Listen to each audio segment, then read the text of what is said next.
Здравствуйте, дорогие ветераны Великой Отечественной войны. Спасибо вам огромное за победу, за то, что я живу и дышу нашим родным воздухом, за то, что я не знаю ни войны и ни горя, которое довелось вам пронести. Хочется сказать вам спасибо за чистое и светлое небо над головой. Мои оба деда прошли службу от начала войны и дошли его до конца. Но вот брат моего деда, к сожалению, погиб в первый же день на западной границе. Ему было всего 18 лет.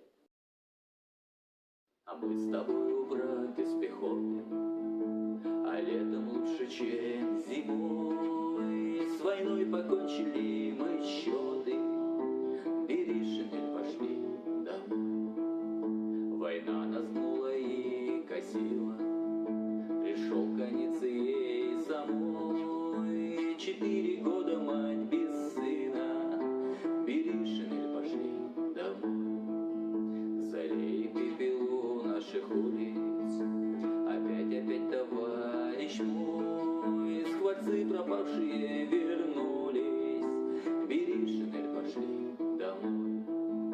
А ты закрытыми очами спишь под фанерною звездой. Вставай, вставай, однополчанин, бери шинель, пошли домой. Что я скажу твоим домашним, как стану я перед вдовой? Неужто кляться днем вчерашним, бери шинель, пошли домой. Мы все войны шальные дети, и генерал, и рядовой. Опять весна на белом